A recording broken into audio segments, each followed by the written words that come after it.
ओम शांति। आज 1 अगस्त 2025 के साकार मधुर महावाक्य हैं। मीठे बच्चे, बाप को तुम बच्चे ही प्यारे हो। बाप तुम्हें ही सुधारने के लिए श्रीमत देते हैं। सदा ईश्वरीय मत पर चल, स्वयं को पवित्र बनाओ। प्रश्न है आज की मुरली का कि विश्व में शांति की स्थापना कब और किस विधि से होती है।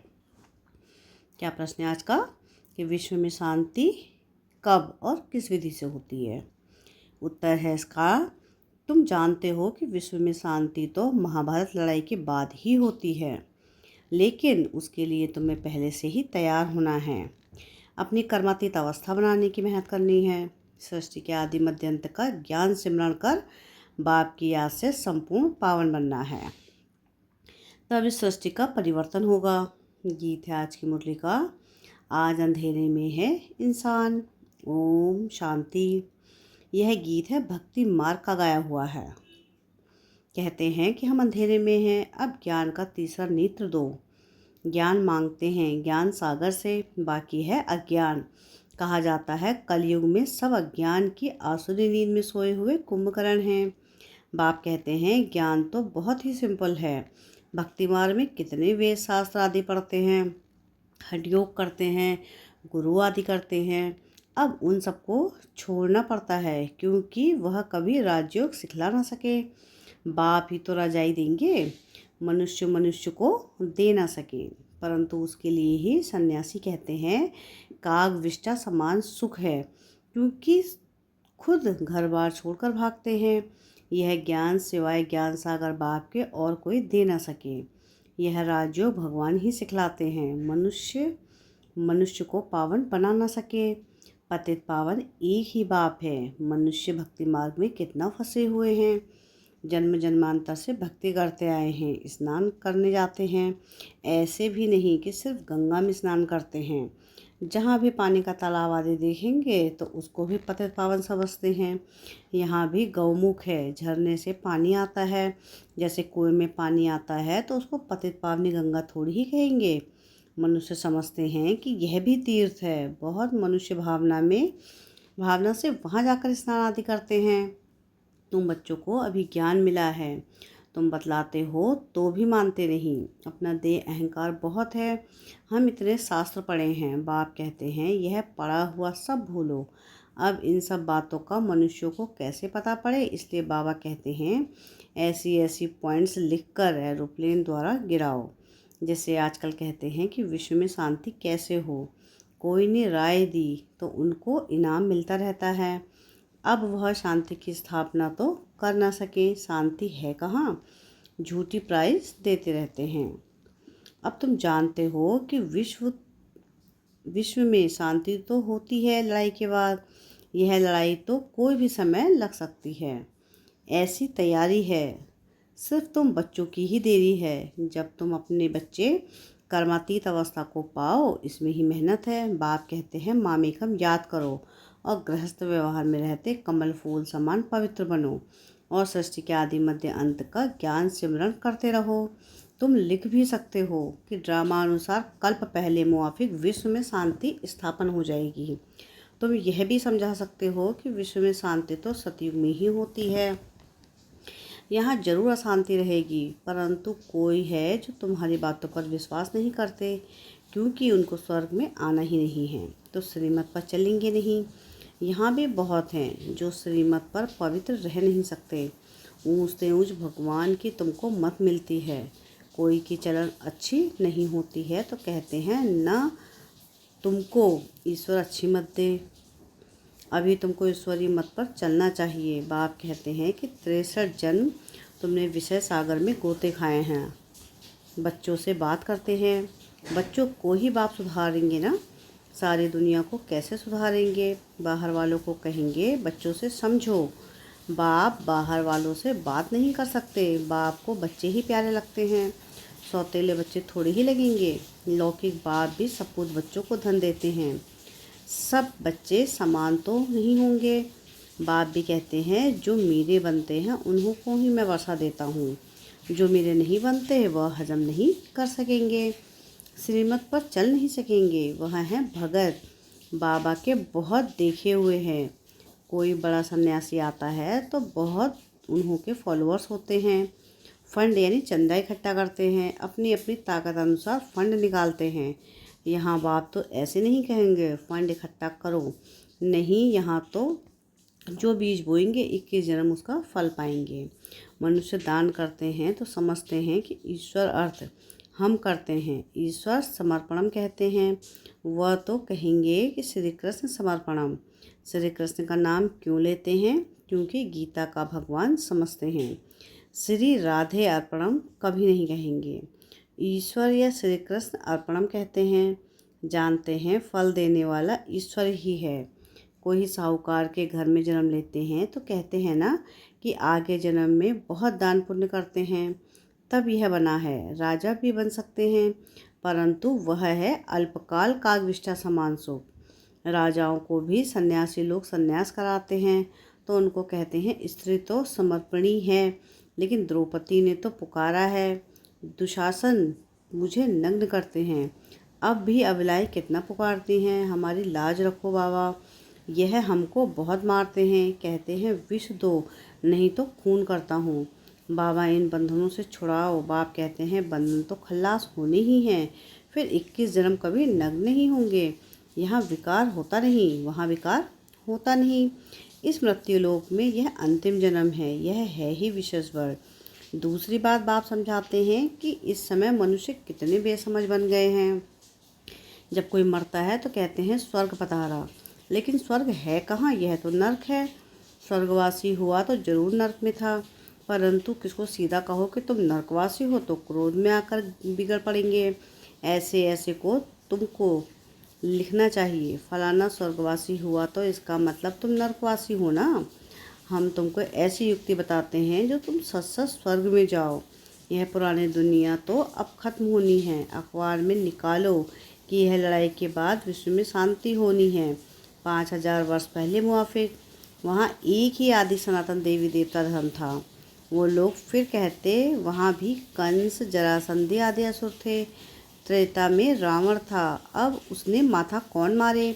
ज्ञान और भक्ति में रात दिन का फर्क है। इतनी सहज बात भी बिल्कुल किसी की बुद्धि में बैठती है तो ऐसे ऐसे स्लोगन बनाने चाहिए। इस लड़ाई के बाद विश्व में शांति होनी है। ड्रामा अनुसार कल्प कल्प विश्व में शांति होती है, फिर कलयुग अंत में अशांति होती है, सतयुग में ही शांति होती है। यह भी तुम लिख सकते हो। ये गीता में भूल करने से भारत का यह हाल हुआ है। पूरे 84 जन्म लेने वाले श्री कृष्ण का नाम डाल दिया है, श्री नारायण का भी नाम डाल दिया है, डाला है। उनके फिर भी 84 जन्म में से कुछ दिन कम कहेंगे ना। श्री कृष्ण के पूरे 84 होते हैं। शिव बाबा आते हैं बच्चों को हीरे जैसा बनाने, तो उनके लिए फिर डिब्बी भी ऐसी ही सोने की चाहिए जिसमें बाप आकर प्रवेश करे। अब यह सोने का कैसे बने, तो फट से उनको साक्षात्कार कराया। तुम तो विश्व के मालिक बनते हो, अब मामी कम याद करो, पवित्र बनो तो झट पवित्र होने लग पड़े। पवित्र बनने बिगड़ तो ज्ञान की धारणा हो न सके। शेरनी का दूध के लिए सोने का बर्तन चाहिए। यह ज्ञान तो है परमपिता परमात्मा का, इसको धारण करने के लिए भी सोने का बर्तन चाहिए, पवित्र चाहिए, तब धारणा हो। पवित्रता की प्रतिज्ञा करके फिर गिर पड़ते हैं तो योग की यात्रा भी खत्म हो जाती है, ज्ञान भी खत्म हो जाता है। किसको कह ना सकें, भगवानुवाच के काम महाशत्रु है, उनका तीर लगेगा नहीं, वह फिर कुक्कड़ ज्ञानी हो पड़ते हैं। कोई भी विकार न हो, रोज पोता मेल रखो। जैसे बाप सर्वशक्तिमान है वैसे माया भी सर्वशक्तिमान है। आधा कल्प रावण का राज्य चलता है, इन पर जीत बाप बिगर कोई पहना न सके। ड्रामानुसार रावण राज्य भी होना ही है। भारत की ही हार और जीत है, जीत पर यह ड्रामा बना हुआ है। यह बाप तुम बच्चों को ही समझाते हैं। मुख्य है पवित्र होने की बात। बाप कहते हैं मैं आता ही हूँ पतितों को पावन बनाने। बाकी शास्त्रों में पांडव और कौरवों की लड़ाई जुआ आदि बैठ दिखाए हैं। ऐसी बात हो कैसे सकती। राज्यों की पढ़ाई ऐसी ही होती है क्या। युद्ध के मैदान में गीता पाठशाला होती है क्या। कहाँ जन्म मरण रहित शिव बाबा, कहाँ पूरे 84 जन्म लेने वाला श्री कृष्ण। उनके ही अंतिम जन्म में बाप आकर प्रवेश करते हैं। कितना क्लियर है। गृहस्थ व्यवहार में रहते पवित्र भी बनना है। सन्यासी सो कहते हैं दोनों इकट्ठे रह पवित्र नहीं रह सकते। कहो तुमको तो कोई प्राप्ति नहीं है तो कैसे रहेंगे। यहाँ तो विश्व की वासा ही मिलती है। बाप कहते हैं मेरे खातिर कुल की लाज रखो। शिव बाबा कहते हैं इनकी दाढ़ी की लाज रखो। यह एक अंतिम जन्म पवित्र रहो तो स्वर्ग के मालिक बनेंगे। अपने लिए मेहनत करते हैं, दूसरा कोई स्वर्ग में आ नहीं सकता। यह तुम्हारी राजधानी स्थापन हो रही है, इसमें सब चाहिए ना। वहाँ वजीर तो होते नहीं, राजाओं की राय की दरकार नहीं। पतित राजाओं की भी एक का वजीर होता है। यहाँ तो देखो कितने मिनिस्टर्स हैं, आपस में लड़ते रहते हैं। बाप सभी झंझटों से छुड़ा देते हैं। 3000 वर्ष फिर कोई लड़ाई नहीं होगी, जेल आदि नहीं रहेगा, कोर्ट आदि कुछ नहीं होगा। वहाँ तो सुख ही सुख है। इसके लिए पुरुषार्थ करना है। मौत सिर पर खड़ा है। याद की यात्रा से विक्रमाजीत बनना है। तुम ही मैसेंजर्स हो जो सबको बाप का मैसेज देते हो कि मनमना भव। अच्छा, मीठे मीठे सिखलते बच्चों प्रति माता पिता बाप दादा का याद प्यार और गुड मॉर्निंग। रूहानी बाप की रूहानी बच्चों को नमस्ते। हम रूहानी बच्चों की रूहानी बाप दादा को याद प्यार गुड मॉर्निंग और नमस्ते।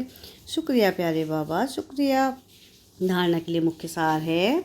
सार की पहली पॉइंट है कि ज्ञान की धारणा के लिए पवित्र बन बुद्धि रूपी बर्तन को स्वच्छ बनाना है, सिर्फ कुक्कड़ ज्ञानी नहीं बनना है। सेकंड पॉइंट है कि डायरेक्टर बाप के आगे अपना सब कुछ अर्पण कर श्रीमत पर चलकर 21 जन्मों के लिए राजाई पद लेना है। वरदान है आज की मुरली का कि हर शक्ति को कार्य में लगाकर वृद्धि करने वाले श्रेष्ठ धनवान व समझदार भव। समझदार बच्चे हर शक्ति को कार्य में लगाने की विधि जानते हैं। जो जितना शक्तियों को कार्य में लगाते हैं उतना उनकी वह शक्तियाँ वृद्धि को प्राप्त होती हैं। तो ऐसा ईश्वरीय बजट बनाओ जो विश्व की हर आत्मा आप द्वारा कुछ न कुछ प्राप्ति करके आपके गुणगान करें। सभी को कुछ न कुछ देना ही है, चाहे मुक्ति दो चाहे जीवन मुक्ति दो। ईश्वरीय बजट बनाकर सर्व शक्तियों की बजट कर जमा करो और जमा हुई शक्तियों द्वारा सर्वात्माओं को भिखारीपन से दुख अशांति से मुक्त करो। स्लोगन है आज की मुरली का, शुद्ध संकल्पों को अपने जीवन का अनमोल खजाना बना लो तो मालामाल बन जाएंगे। मातेश्वरी जी के अनमोल महावाक्य। अब विकर्म बनाने की कंपटीशन नहीं करनी है। पहले तो अपने पास यह एम अवश्य रखनी है कि हमको किसी भी रीति से अपने विकारों को वश करना है, तभी ईश्वरीय सुख शांति में रह सकते हैं। अपना मुख्य पुरुषार्थ है सुख शांति में रहकर औरों को शांति में लाना। इसमें सहन शक्ति जरूर चाहिए। सारा अपने ऊपर मदार है। ऐसा नहीं कोई ने कुछ कहा तो अशांति में आ जाना चाहिए, नहीं। ज्ञान का पहला गुण है सहन शक्ति धारण करना। देखो अज्ञान काल में कहते हैं भल कोई कितनी भी गाली देवे, ऐसे समझो कि मुझे कहाँ लगी। भल जिसने गाली दी वो खुद तो अशांत में आ गया, उन्हों का हिसाब किताब अपना बना, लेकिन हम भी अशांति में आ गए। कुछ कह दिया तो फिर हमारा विकर्म बनेगा। तो विकर्म बनाने की कंपटीशन नहीं करनी है। अपने को तो विकर्मों को भस्म करना है, ना कि बनाना है। ऐसे विकर्म तो जन्म जन्मांतर बनाते आए और दुख उठाते आए। अब तो नॉलेज मिल रही है, इन 5 विकारों को जीतो। विकारों का भी बड़ा प्रभाव यानी विस्तार है, बहुत सूक्ष्म रीति से आते हैं। कब ईर्षा आ जाती है तो सोचते हैं इसने ऐसा किया तो मैं क्यों ना करूं। यह है बड़ी भूल। अपने को अभूला बनाना है। अगर कोई ने कुछ कहा तो ऐसे समझो कि मेरी परीक्षा है, कितने तक मेरे अंदर सहन शक्ति है। अगर कोई कहे मैंने बहुत सहन किया, एक बारी भी जोश आ गया तो आखिर फेल हो गया। जिसने कहा उसने अपना बिगाड़ा, परंतु अपने को तो बनाना है ना कि बिगाड़ना है। इसलिए अच्छा पुरुषार्थ कर जन्म जन्मांतर के लिए अच्छी प्रारब्ध बनानी है। बाकी जो विकार के वश है गोया उन्होंने भूत प्रवेश है। भूतों की भाषा ही ऐसी निकलती है, परंतु जो दैवीय सोल्स हैं उनकी भाषा दैवी ही निकलेगी। तो अपने को दैवीय बनाना है, ना कि आसुरी। अच्छा, ओम शांति। अब व्यक्ति सारे हैं आज के कि सहज योगी बनना है तो परमात्मा प्यार के अनुभवी बनो।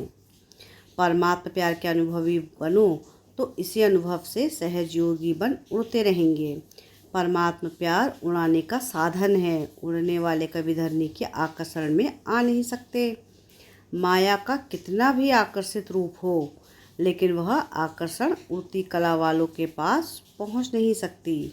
अच्छा, ओम शांति।